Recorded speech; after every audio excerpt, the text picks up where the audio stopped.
Anda kembali di Net 12, satu minggu lagi Hari Raya Idul Adha tiba. Tadi Sakti sudah membeli sapi dan juga sudah membeli kambing. Yes, betul.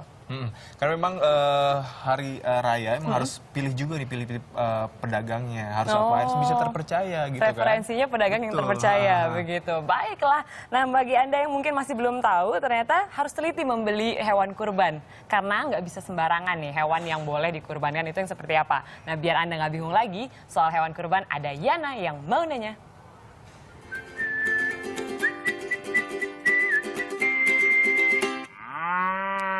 Pakai rok dan renda, Bang Ipan masuk berita. Jelang Idul Adha nih, serbuan hewan kurban menyerang segala penjuru kota. 20 jutaan. Mantep nggak nih kalau dikurban? Mantep ya. Bagus kagak nih buat dikurban? Mantep ya. Terus, bagus kagak? Terbaik ya?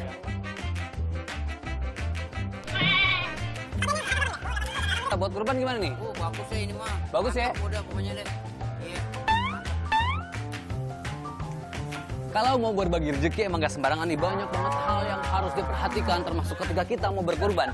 Jadi kita nih harus tahu nih hewan kurban yang sehat yang kayak gimana dan yang bagus yang kayak gimana. Jadi di episode kali ini Yana mau nanya soal serba-serbi hewan kurban ini. Ikutan yuk.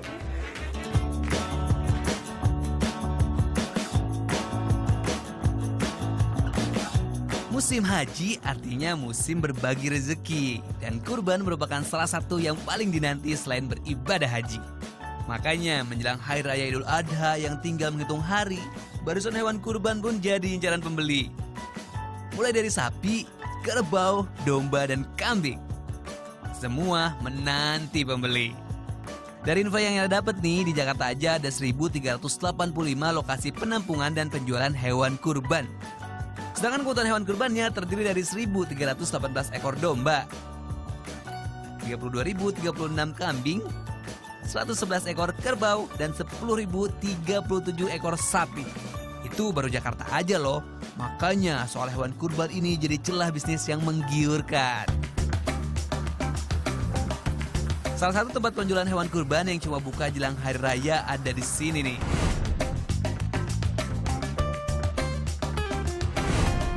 Sehari-harinya Pak Saifuddin sebenarnya berbisnis jual beli mobil. Tapi kalau jelang Idul Adha, mobilnya berubah jadi hewan kurban. Gak main-main, bisnisnya ini sudah ia rintis sejak tahun 1979 lalu. Wih, lama banget ya. Meski jadi bisnis musiman, ada tanggung jawab besar yang harus ditanggung Pak Idin. Bayangin aja, tiap musim haji tiba, Pak Idin harus merawat 600 sapi yang ia boyong dari berbagai daerah di Jawa Timur dan Bali. Ditambah yang dijual ini berkaitan dengan ibadah banyak orang. Memilih dan menyediakan hewan kurban yang sehat dan memenuhi syarat jadi tantangannya. Nah Pak, ini kan kalau memilih hewan kurban ini nggak sembarangan ya Pak ya? Harus ada syarat-syarat tertentu nih. Kalau Bapak sendiri itu proses memilih dan membeli sampai akhirnya dijual sekarang ini kayak gimana Pak? Ya pertama satu sehat, kedua gemuk, ketiga secara ukuran yang digemari yang disukai masyarakat umum itu seperti apa, kita harus tahu itu ukurannya istilahnya. Ya, itu langsung terjun ke pasar atau ke? Saya ke pasar langsung dan ke peternak langsung. Peternak langsung ya Pak ya. Tapi itu kalau ini Pak, ini kan proses perawatan artinya sampai sini kan 2 bulan sebelumnya ya Pak ya. Betul. Ke sini.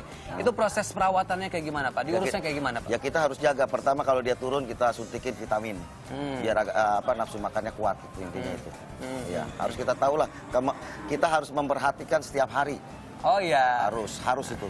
Kalau kita cuma mengandalkan karyawan ya bahayalah. Iya. Merawat hewan kurban emang nggak sembarangan ya. Jangan sampai berkah sang pengurban hilang karena sang penjual menjual hewan yang nggak sesuai syarat. Kalau Yana yang jual sih udah banyak pengalaman.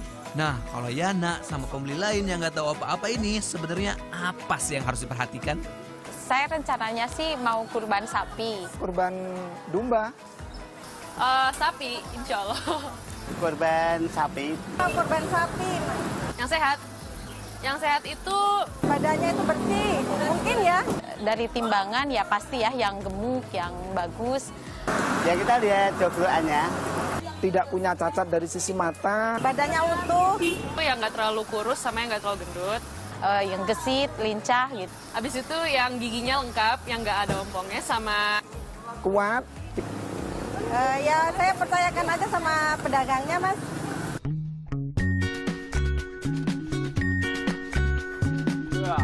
Mencari hewan kurban emang gampang-gampang susah.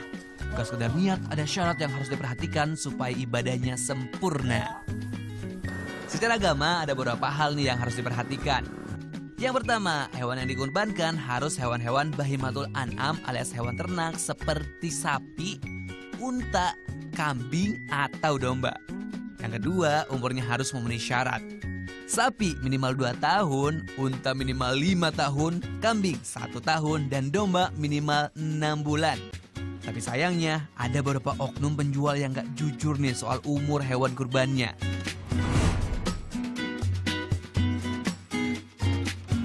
Karena paling sering adalah umur.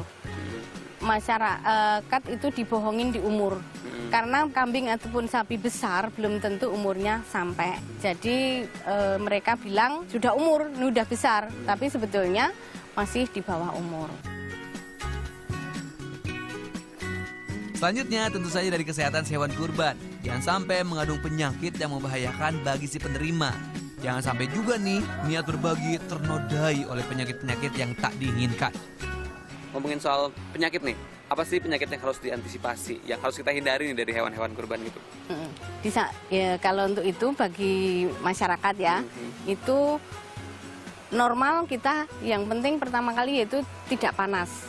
Tidak panas atau tidak demam. Kakinya tidak pincang, mulutnya tidak ada lepuh-lepuh, kemudian tidak kudisan, apa skabies gitu. Karena itu penyakit yang skabies atau kudis itu juga menular ke manusia. Nah kalau tadi udah denger dari ahlinya, sekarang Yana juga punya nih tips memilih hewan kurban versi Yana sendiri. Makanya kita lihat yuk. Yang pertama, hewan yang sehat itu adalah hewan yang aktif. Bukan Yana ya, tapi hewan kurbannya nih. Deketin aja kayak gini. Kalau dia ngamuk kayak gitu artinya dia aktif dan artinya dia sehat. Nah, tips selanjutnya adalah soal bulu atau rambut nih. Pilih yang rambutnya nggak rontok dan juga bersinar. Soalnya kalau rambutnya rontok atau bersinar artinya dia mengandung cacing. Nah, dia juga nggak rontok nih, artinya sehat. Maksudnya kambingnya ya. Ya nggak, Mbak? Nah, mata juga bisa jadi indikasi sehat atau enggaknya hewan kurban nih. Jadi kalau pilih hewan yang matanya nggak terlalu banyak berair dan juga bersinar. Soalnya kalau terlalu banyak air nih, katanya dia terindikasi penyakit cacing. Ya nggak, Pi? Tuh matanya bagus. Kayak aku juga bagus tuh.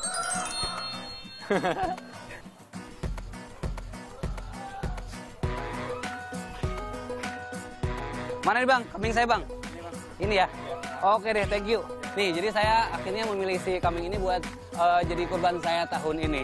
Kenapa kambing? Soalnya harganya lebih terjangkau nih kalau buat Yana sih. Dan ini udah kualitasnya udah kece banget. Kalau di rumah gimana? Udah bisa ngebedain antara hewan kurban yang sehat atau enggak dan yang baik atau enggak? Tapi kalau masih punya pertanyaan nih yang kayaknya tanyain tapi nggak tahu gimana dan kemana nanyanya, tenang aja, mention aja ke Yana mau nanya. Nanti yang tanyain karena Yana selalu mau nanya. Mau buang kambing dulu nih, berat banget. Yuk, Be.